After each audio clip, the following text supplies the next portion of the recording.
Bismillahirrahmanirrahim. Assalamualaikum warahmatullahi wabarakatuh. Bapak Ibu yang kami hormati, kali ini masalah apa dengan judul penerapan keterampilan proses dalam pembelajaran siswa SD yang disusun oleh yang pertama di Akhil Anam, yang kedua Wahyu Chandra Arjanto. Masalah ini disusun untuk memenuhi tugas mata kuliah pengembangan IPA di SD. Dosen pengampunya Ibu Dr. Sri Setiawati MPD.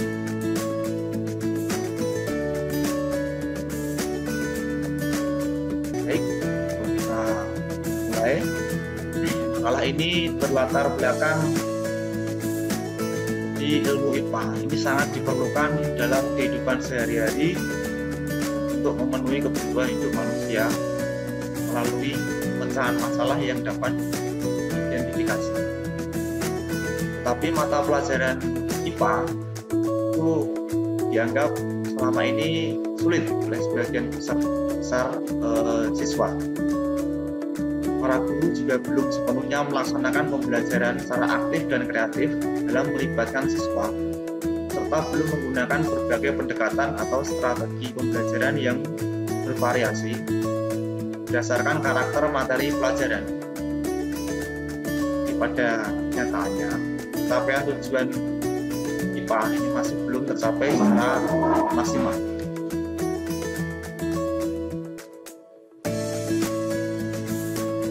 Kemudian yang berikutnya, rumusan masalah pada makalah ini. Yang pertama, itu apa pengertian keterampilan proses IPA. Yang kedua, yaitu apa saja aspek-aspek keterampilan proses IPA. Yang ketiga, apa saja indikator keterampilan proses IPA siswa sekolah dasar. Kemudian yang keempat, bagaimana penerapan keterampilan proses IPA dalam pembelajaran siswa kelas 6 sekolah dasar.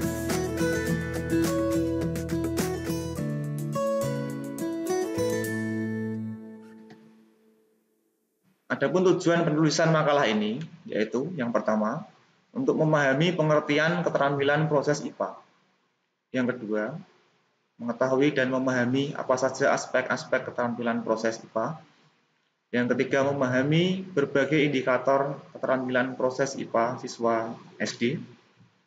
Sedangkan yang keempat, memahami penerapan keterampilan proses dalam pembelajaran siswa kelas 6 sekolah dasar.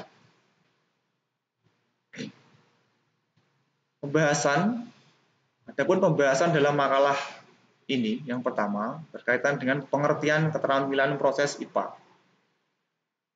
Keterampilan proses IPA adalah suatu keterampilan proses penemuan dalam memperoleh pengetahuan sehingga memberikan kesempatan pada siswa untuk mengembangkan berbagai keterampilan intelektual, fisik, mental, dan sosial yang dapat diterapkan dalam kehidupan sehari-hari.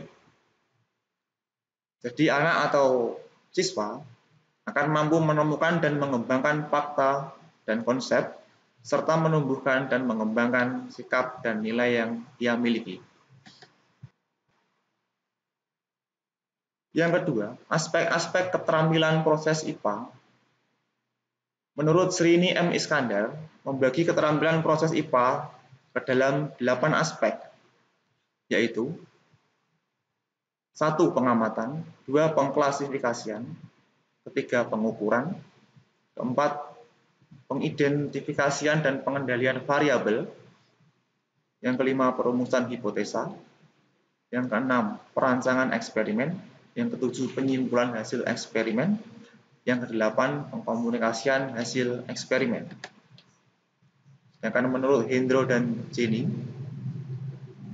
menambahkan 3 keterampilan proses IPA, yaitu prediksi, inferensi, dan aplikasi. Sedangkan menurut Resba, keterampilan proses tingkat dasar meliputi observasi, klasifikasi, komunikasi, pengukuran, prediksi, dan inferensi.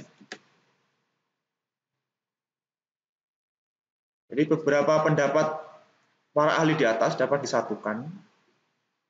Keterampilan proses terpadu itu meliputi menentukan variabel, menyusun tabel data, menyusun grafik, memberi hubungan variabel, memproses data, menganalisis, menyusun hipotesa, kemudian menentukan variabel secara operasional, merencanakan penyelidikan, dan melakukan eksperimen.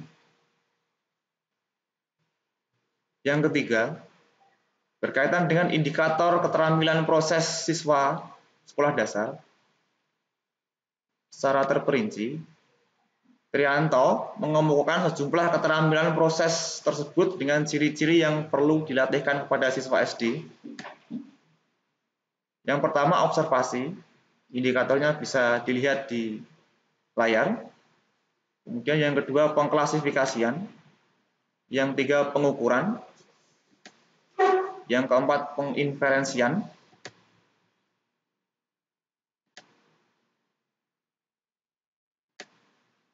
Kemudian yang kelima, peramalan.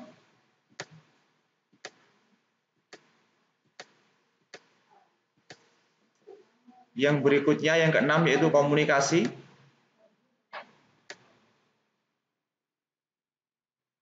Kemudian yang keempat, berkenaan dengan pengembangan keterampilan proses dalam pembelajaran di sekolah dasar.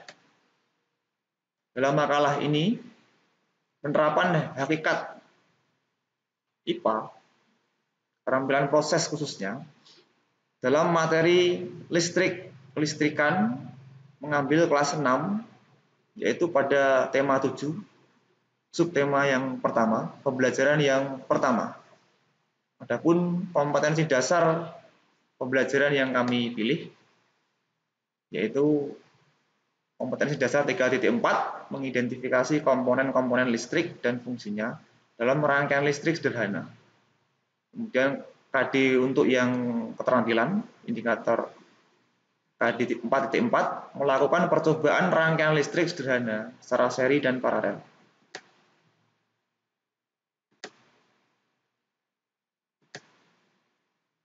Berikut ini materi energi listrik dalam KD pengetahuan dan keterampilan yang kami pilih. Berkenaan dengan gejala kelistrikan, ada listrik statis dan listrik dinamis. Kemudian sumber energi listrik, ada 4, yaitu aki, baterai, dinamo sepeda, dan generator. Konduktor dan isolator listrik.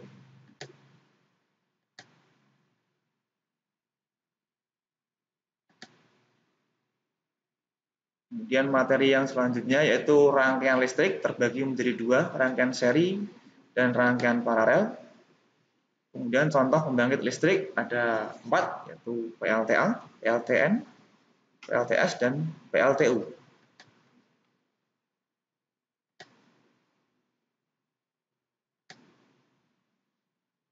Kemudian jika tujuan pembelajaran IPA ingin tercapai keseluruhan, maka prosesnya harus dilaksanakan melalui praktik.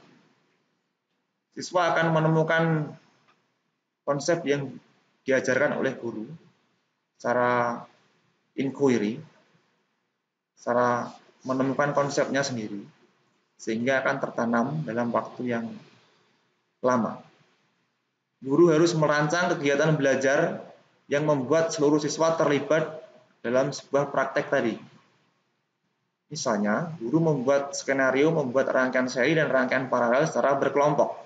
Kemudian hasilnya dipresentasikan di depan kelas secara bergiliran, sehingga kekurangan dan kelebihan hasil produk per kelompok akan terlihat. Kemudian di akhir pembelajaran, guru memberikan penguatan konsep dan bersama siswa membuat kesimpulan terhadap hasil prakteknya.